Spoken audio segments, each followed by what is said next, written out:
Hello everyone. तो students जो भी बच्चे 12th का री एग्जाम और इम्प्रूवमेंट एग्जाम दे रहे हैं तो वो मुझे बोल रहे थे कि very short answers all definitions हमें चाहिए। तो बच्चों आपके लिए मैंने यहाँ पे all important definitions chapter wise निकाल के लिए हैं। तो पहले हम पेपर में एनालिसिस करेंगे कि डेफिनेशंस कहाँ कहाँ पे आती हैं और डेफिनेशंस के लिए टोटल मार्क्स कितने होते हैं। बहुत सारे बच्चे इस कंफ्यूजन में रहते हैं कि डेफिनेशन सिर्फ जो है क्वेश्चन नंबर 1 के जो क्वेश्चन नंबर 2 होता है वेरी शॉर्ट आंसर्स में आते हैं, बट ऐसा नहीं होता। केमिस्ट्री के पेपर में डेफिनेशन जो 2-3 मार्क्स के क्वेश्चंस होते हैं ना वहाँ पे भी बोर्ड डालता है। तो आपको सबसे पहले मैं आपको एनालिसिस कराती हूँ डेफिनेशंस कितने मार्क्स के लिए आते हैं, तब आपको कॉन्फिडेंस आएगा एक। ठीक है, अब देखो यहाँ पे इस क्वेश्चन में derive the relation between half life rate constant for first order reaction. ठीक है, सपोज आपने फर्स्ट ऑर्डर रिएक्शन की डेफिनेशन याद कर लिया, आपको 2 में से 1 मार्क तो मिल ही जाएगा। ठीक है, 1 मार्क हो गया। स्टेट डेफिनेशन है हेनरीज लॉ, ऑस्मोटिक प्रेशर, एक यहाँ पे 1 मार्क, 2-3 मार्क्स के लिए हो गया। ठीक है, ये तो ऑलरेडी मैंने डिफरेंस दिया हुआ है। उसके बाद देखो हम यहाँ पे इसमें तो कुछ नहीं है, यहाँ पे कुछ नहीं, यहाँ पे कुछ नहीं, यहाँ पे नहीं है कुछ, यहाँ पे स्ट्रक्चर्स रिएक्शंस वगैरह हैं। सेक्शन सी में बहुत सारे डेफिनेशंस होती हैं। अभी तक हमने कितने मार्क्स के लिए देखा डेफिनेशन? 3 मार्क्स के लिए। ठीक है, अभी देखो यहाँ पे क्वेश्चन में देखो define conjugate acid base pair है ना, तो ये एक क्वेश्चन है। देखो यहाँ पे 3 और वो एक कितने हो गए? 4। ठीक है, डिफाइन 4 मार्क्स हो गए। ये देखो atom economy, what is atom economy, explain any two application, ये डेफिनेशन भी आपने लिखी तो आपको कितने, ये पीछे के 3, ये एक 4, ये एक कितने हो गए? 5। फिर उसके बाद देखो नैनो मटेरियल डेफिनेशन भी यहाँ पे आप लिख सकते हो इसकी, बट मैं ऐसे ही पकड़ूंगी 5। उसके बाद पेप्टाइड बॉन्ड 6। उसके बाद देखो नीचे आते हैं हम यहाँ पे और कहाँ पे है देखते हैं डेफिनेशन।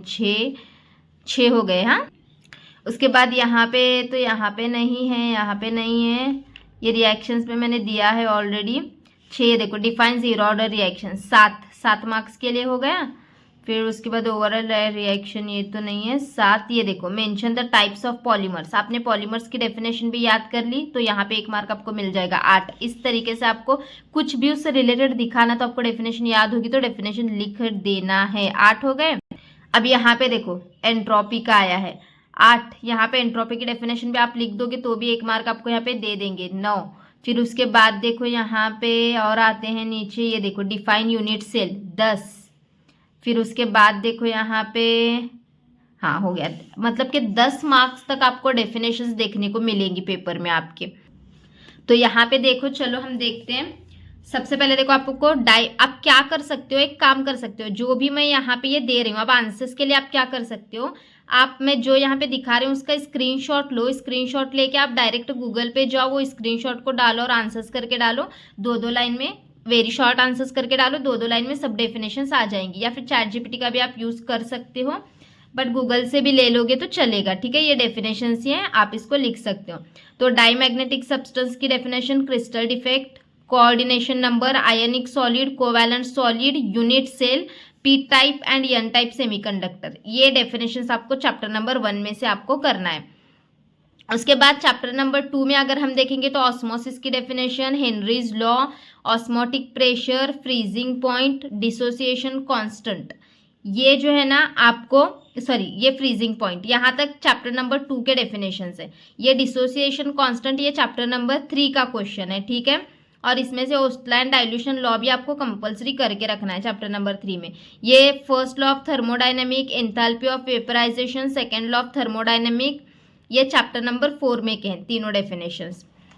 अब ढूंढते बैठने में तो टाइम जाएगा, इसीलिए स्क्रीनशॉट लो आप। मैं यहाँ पे देखो ले लो स्क्रीनशॉट, रुकती हूँ मैं। ठीक है, ले लिया आपने।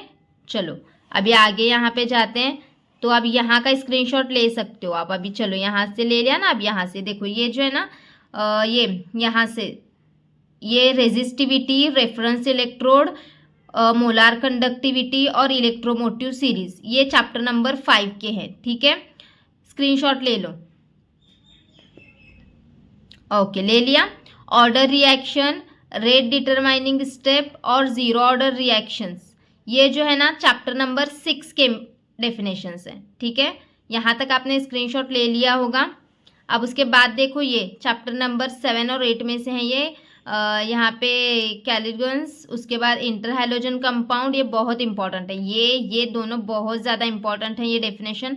ओजोन डिप्लेक्शन भी बहुत ज़्यादा इंपॉर्टेंट है, इसीलिए करके रखो। कोऑर्डिनेशन नंबर आपको ज़्यादातर कभी डेफिनेशन पूछी जाती है या कभी कोऑर्डिनेशन नंबर निकालने के लिए बोला जाता है, तो स्क्रीनशॉट ले लो। यहाँ से थोड़ा सा यहाँ से लेना बाकी होगा ना, तो ठीक है, यहाँ से ले लो स्क्रीनशॉट। देखो हाँ, यहाँ से ले लो, ये इतना है, स्क्रीनशॉट ले लो इसका। ठीक है, ये देखो ozone deflection, coordination number, ligand strength, linkage isomer, geometric isomer और एंट्रोपी की डेफिनेशन। ठीक है, ले लो स्क्रीनशॉट। अब उसके बाद देखो ये चैप्टर नंबर 10 से है, optical activity, enantiomers, racemic mixture, ये चैप्टर नंबर 10 के हैं। और इसमें ना डिवो और लेक्सोरोटेटरी कंपाउंड भी करके रखो। ठीक है, डिवो एंड ये हाँ लियोरोटेटरी एंड एक्स्ट्रोरोटेटरी कंपाउंड। ओके, उसके बाद ये देखो ये चैप्टर नंबर 11 के हैं, कार्बोहाइड्रेट्स की डेफिनेशन, पेप्टाइड बॉन्ड की डेफिनेशन, एंजाइम्स की डेफिनेशन और न्यूक्लिक एसिड। एंजाइम की डेफिनेशन बहुत ज़्यादा इंपॉर्टेंट। यहाँ देखो फिर peptide bond, enzymes and catalyst की डेफिनेशन आपको करना है। ओके, स्क्रीनशॉट ले लो। उसके बाद यहाँ पे देखो नीचे न्यूक्लिक एसिड, न्यूक्लियोटाइड और इलास्टोमस बहुत ज़्यादा इंपॉर्टेंट है। इलास्टोमस की डेफिनेशन तो आप लिख सकते हो। फिर उसके बाद होमोपॉलीमर, उसके बाद बायोडिग्रेडेबल पॉलीमर्स, ये भी बहुत ज़्यादा इंपॉर्टेंट है। और वैल्क्यूलाइजेशन, ये तो बहुत ज़्यादा इंपॉर्टेंट है। ठीक है, वैल्क्यूनाइजेशन। उसके बाद ग्रीन केमिस्ट्री की, अब यहाँ से ये डेफिनेशन 100% इसमें से कोई एक आएगी, मतलब आएगी। यहाँ से बहुत ज़्यादा इंपॉर्टेंट है, ले लो स्क्रीनशॉट। यहाँ से बहुत इंपॉर्टेंट है, ये स्क्रीनशॉट ले लो। Vulcanization, green chemistry, atom economy, nano science, nano technology, nano chemistry, nano material, conjugate base pair और पेप्टाइड बॉन्ड।